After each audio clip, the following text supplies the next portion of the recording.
Hello friends, I am glad to see you again. Today I will tell you about my neighbor Karen who is against my farm next door. I live on a piece of farmland that's been in my family for generations. When I was younger, I never pictured myself turning it into a working farm. But life has a funny way of guiding you where you're supposed to be. This place means everything to me. It's more than just a property. It's the home I helped my grandfather tend. It's where I learned how to care for animals, run tractors, respect the land, and deal with adversity. Unfortunately, one slice of that adversity took on a human form, my new neighbor, who demanded I move my sheep somewhere far away from her perfect vantage point. You guessed it. She wanted them out of her sight to bump up her house's listing price. The first time Karen stepped onto my farmland, I had just finished my afternoon chores. It was autumn, and the sun was easing off that fierce heat we'd had all summer. Leaves were beginning to shade themselves amber and gold. My ewes had been grazing on a gentle slope near a fence that bordered Karen's yard. Despite having owned her house for nearly half a year, she and I had never really had a substantial conversation. She was a bit of a recluse at first, but I put that down to personal preference. I tend to get along with most folks, and if my neighbor wants space and privacy, I'm happy to let them have it. But that day, she was not shy. She marched right over to the property line, planted herself by my fence, and waved me down with an urgency that spelled trouble. To set the scene, picture a fairly large, hilly property lined on one side with a winding fence that stretches from a small, paved side road to the ridge that overlooks a cluster of cedar trees. My farm rests in an area that used to be predominantly agricultural, but in recent years, more people have been buying up land and building houses. It's not suburban by any stretch, but you do see folks in fancy cars every once in a while. Folks who have no idea how farmland really operates. Karen turned out to be one of them. She made eye contact with me, and I remember the look on her face, a mix of urgency, annoyance, and entitlement. She didn't say hello or ask how I was. The first words out of her mouth were, "Are those your sheep?" "Sure are," I replied, not yet sensing the storm brewing. "I've had them for quite a while now." I said that with a bit of a smile because I've never had a complaint about my sheep before. My grandmother, who used to live right in the main farmhouse, loved them. My uncle, who often visits, appreciated how they helped keep the grass manageable. Most passers-by liked seeing them graze, but Karen didn't see any of that. "It's a problem," she declared. "I've got someone coming to look at my house and you need to move them. Immediately." Her brazen tone was enough to make me pause. Here was someone who had purchased a property not too far from mine, and now she was telling me I had to rearrange my livestock to suit her whims. So I did what I normally do in a tense situation. I tried to keep calm and figure out exactly what she was upset about.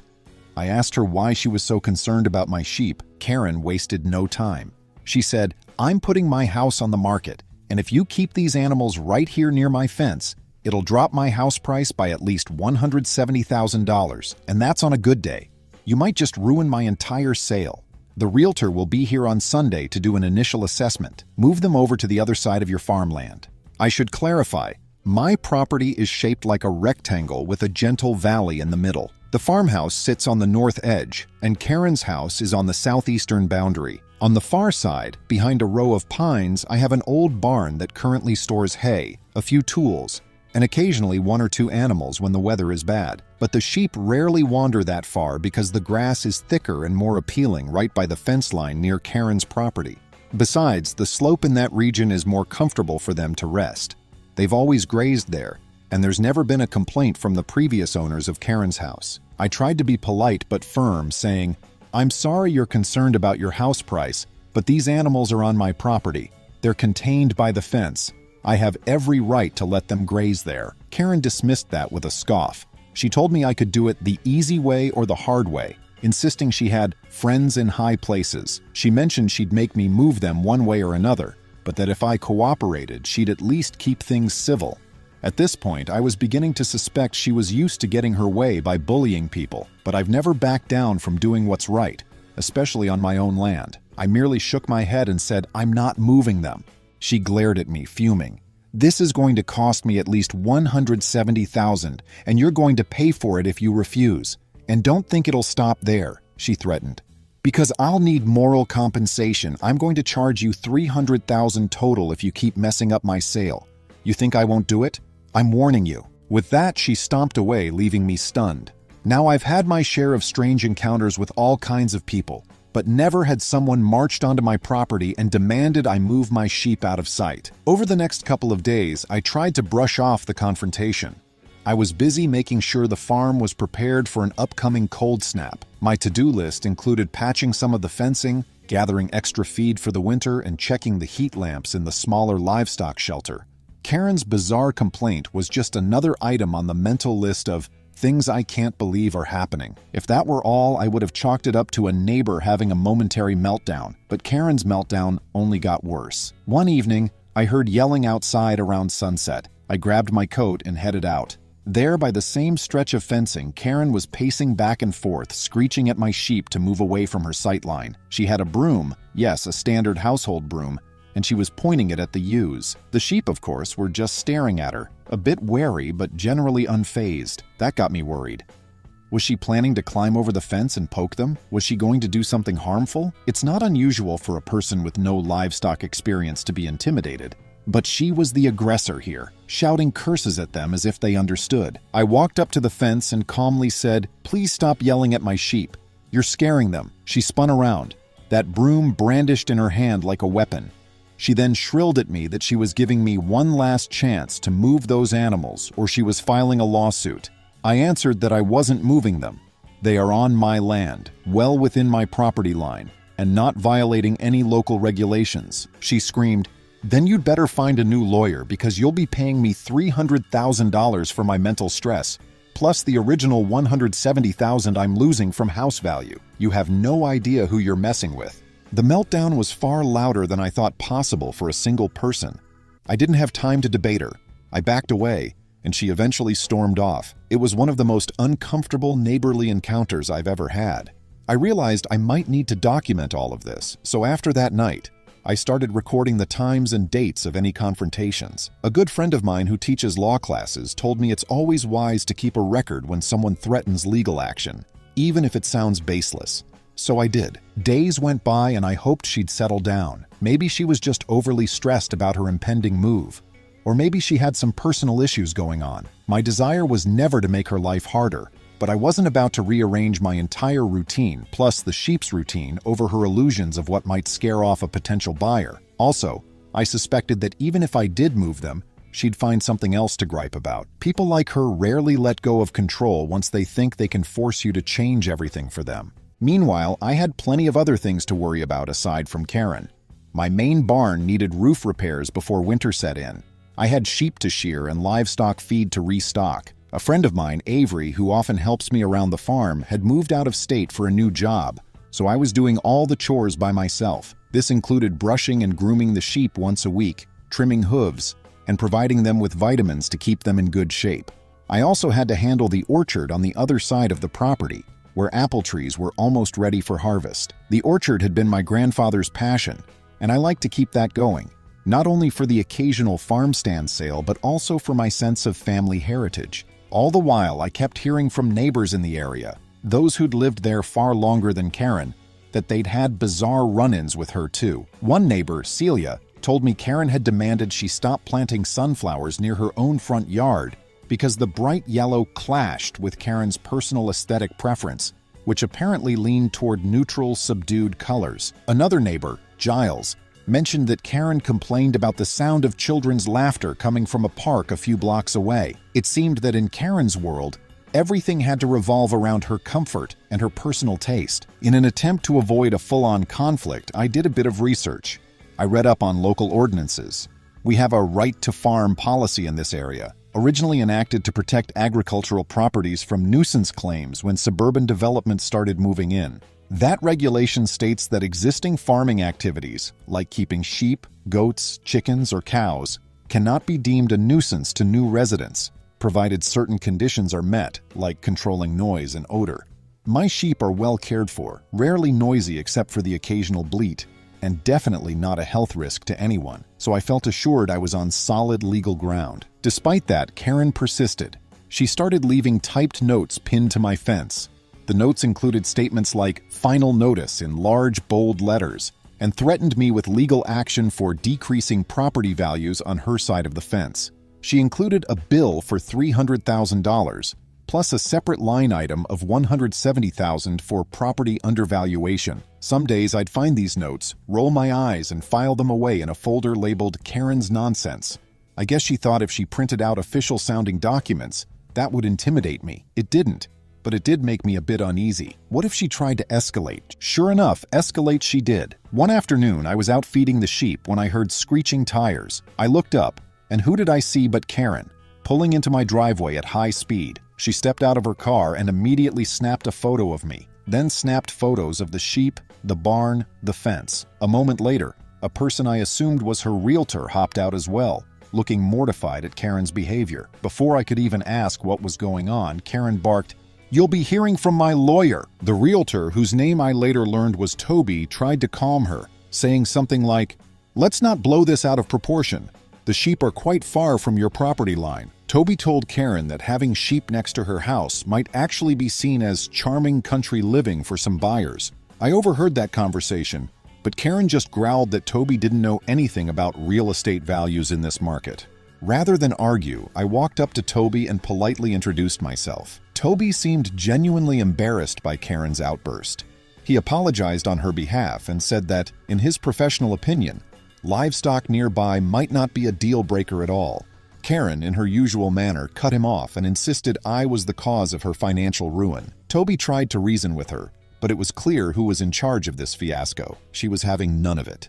After that, Toby approached me quietly and said, "Just so you know, I don't foresee any real estate agent in this region supporting her claim that you owe her money. I'm not sure why she's so fixated on this idea, but she's not my typical client." Then Toby shrugged apologetically and said, "I tried telling her that some people love the idea of living near farmland." I nodded and thanked him for his honesty. As he walked back to the car, Karen glowered at us both, furious. I'm sure Toby's perspective enraged her more. The next morning, I got a notice in my mailbox. It had no postage. Someone just dropped it off. It was another one of Karen's typed notes, but this time it was lengthier. It included bullet points claiming mental anguish, visual pollution, farm odor contamination, and a host of other made-up dramatic phrases. She ended it by saying that if I did not move my sheep to a location on my property, hidden from any vantage point from my home, she'd see me in court. I gave the note a cursory read and then handed it to a friend of mine who's an attorney in town. He assured me that it was nonsense on nearly every level. Unless the sheep were a verifiable health hazard or I was illegally building something, I was within my rights. At this point, I felt a mix of amusement and frustration. I'm not someone who enjoys conflict, but I'm not going to be bullied into submission either. I had a sneaking suspicion that Karen would try some direct sabotage considering the broom-waving incident. So I decided to do the following: install a few security cameras pointing toward the fence line, just in case she tried to climb over and do something to the livestock. For about 2 weeks after installing the cameras, I saw no sign of her near the sheep. I hoped that maybe she was rethinking her approach. Then came another subplot in this bizarre saga: my orchard on the opposite side of the property. One weekend, a group of volunteers from a local community garden initiative came to help me harvest apples, pears, and a few other late-season fruits I was growing. We planned on donating half of the produce to a local food bank, something I do every year to honor my grandfather's tradition. Word must have reached Karen that people were visiting the property. Maybe she thought I was hosting a party or something. Either way, in the middle of our orchard picking, who should come marching over but Karen, demanding to know if I was hiding the sheep in the orchard.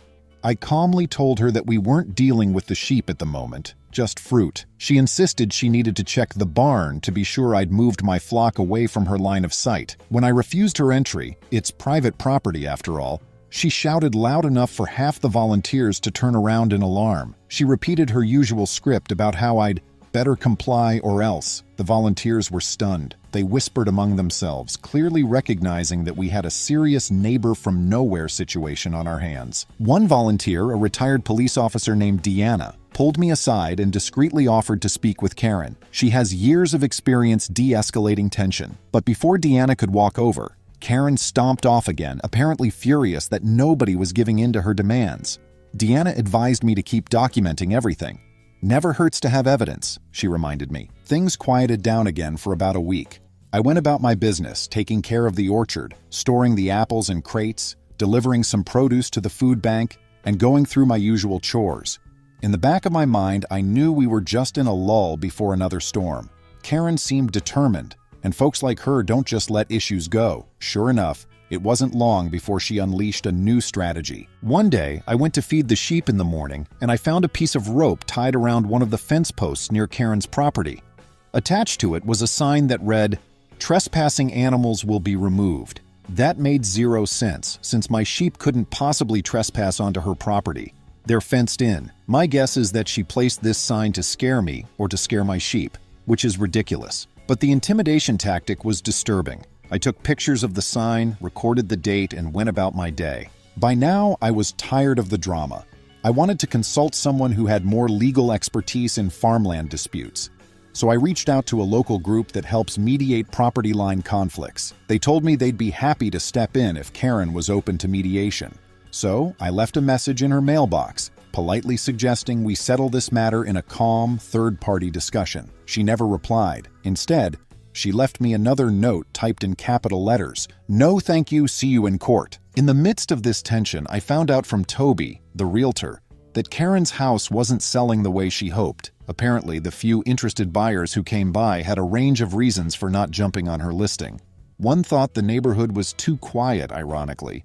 Another was looking for a location closer to a school system. None of them pointed to my sheep as the deal breaker, Toby told me. When I heard that, I suspected it only fueled her fury more. She needed a scapegoat, and my sheep were the most convenient target. As this situation deteriorated, I had a long phone conversation with the attorney friend I'd shown the typed notes to. I explained that Karen was threatening legal action, talking about $300,000 in damages, and that she was claiming I owed an additional $170,000 for her property's lost value. My friend assured me that it was all bark and no bite unless she could produce actual evidence that my sheep were violating some law or regulation. But to be safe, my friend recommended having a formal letter drafted, stating that I was within my rights to keep livestock on my property and requesting that she cease harassing me. Sometimes an official letter from a lawyer does wonders to shut down baseless threats. So I took that advice.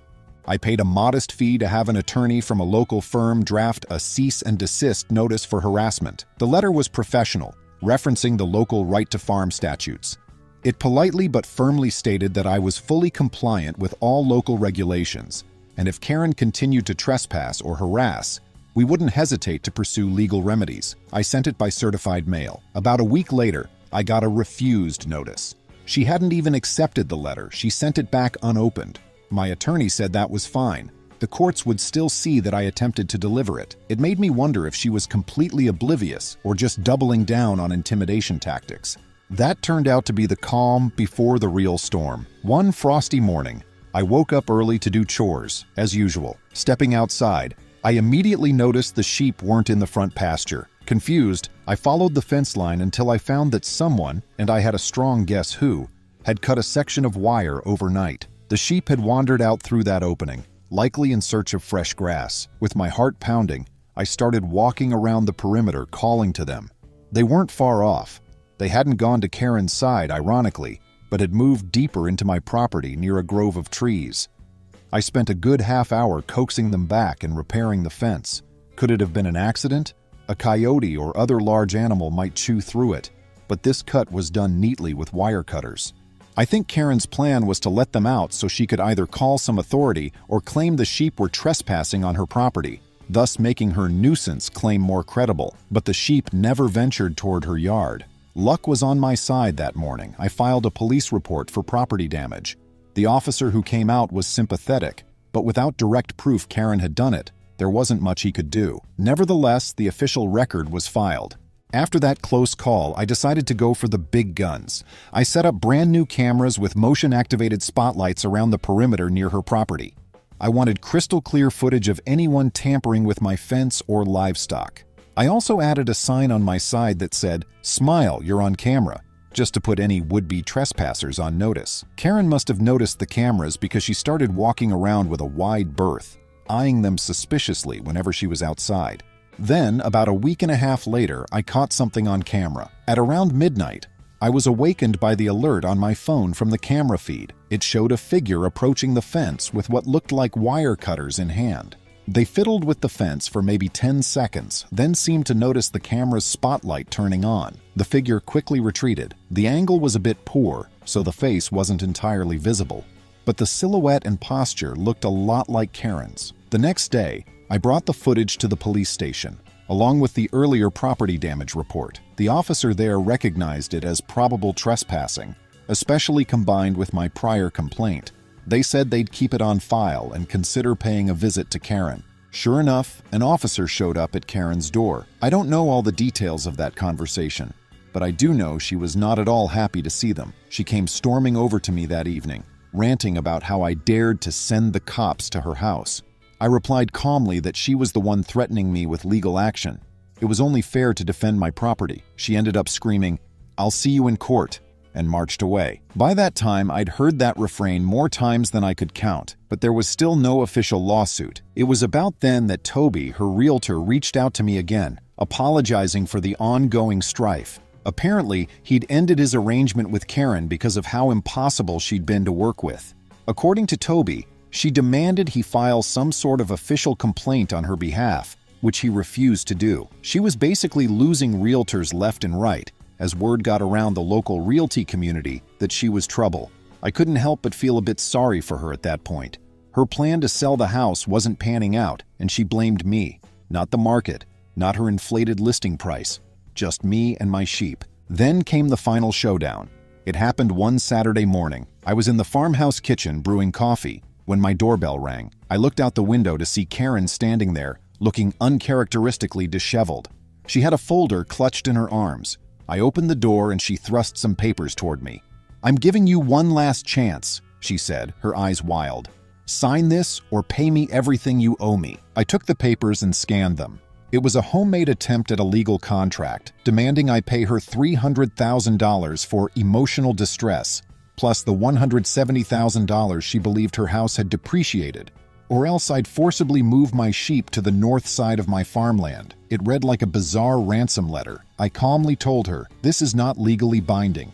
It's not even notarized. I'm not signing anything." She exploded. "If you don't sign, I'll forcibly move those animals myself and you'll be sorry." That was enough. I told her in no uncertain terms that she was trespassing. She was harassing me, and if she took one step onto my property again without my consent, I'd call the police. She started screaming, calling me all sorts of names, but I refused to engage. Eventually, she backed away from my doorstep and tore off in her car. I filed a new police report that day, documenting her threats. What happened next, many neighbors might call poetic justice. Over the following weeks, Karen's house remained on the market, but garnered no serious offers. I heard from one neighbor that Karen tried to hire a second realtor, but that deal fell through. Word had spread that she was a difficult client. She ended up slashing her listing price considerably, all while continuing to post furious rants on a community message board about people who can't respect property values. Some folks guess that she was just in over her head with the mortgage and was desperate to sell. Regardless, her approach was to pick fights with anyone who didn't bend to her will. Finally, she did find a buyer, someone from out of town who apparently wanted a quieter place to retire. But by then, she'd lowered the price so much that, ironically, she was probably at a loss compared to the original listing. As far as I know, the presence of my sheep had nothing to do with it. She had neglected basic upkeep around her property, and she'd only lived there half a year. It was her own decision to buy high and sell low. Instead of fixing up the place, she spent time and energy trying to force me to move my livestock. The official sale eventually closed, and she vacated the house in a hurry. Now here's the satisfaction part, which I like to think of as the rightful punishment for her attempts to violate my property rights. Before moving out, Karen apparently tried one more low blow. She left a giant mound of garbage and debris on her lawn, maybe thinking it would blow over into my land. However, the new owners had it promptly cleared away, and these new owners, they came over to introduce themselves one day. And the difference was night and day. They told me they love the pastoral scenery, and they actually asked if they could come by occasionally to see the sheep. Their grandchildren might like a little farm experience. We had a friendly chat about how farmland fits into the community. They were thrilled to live near well-cared-for animals, and I was thrilled to have neighbors who appreciated what I do. I'm grateful that I kept thorough documentation, took photos, filed police reports, and set up security cameras. If she had attempted anything more drastic, I would have had ample evidence to defend myself. So if you ever find yourself dealing with an entitled neighbor demanding you change everything to suit them, don't underestimate the importance of evidence and knowledge of local laws. It might save you from a lengthy, stressful legal process. There's a bit of an epilogue too. Not long after Karen left, I discovered that my orchard's volunteer group had read about my troubles on a local bulletin board. They ended up organizing a small festival of sorts on my property to celebrate the harvest season, and we raised funds for local farming education. It was a lighthearted affair, complete with fresh apple cider, a small donkey cart ride for kids, and, of course, the sheep in full view, munching contentedly behind safe fencing. The event reminded me that communities can be supportive and uplifting, which stood in stark contrast to the negativity that Karen brought with her. It was a fitting way to show that farmland can be a unifying element in the area, not the divisive nuisance she made it out to be. Friends, thank you. See you soon.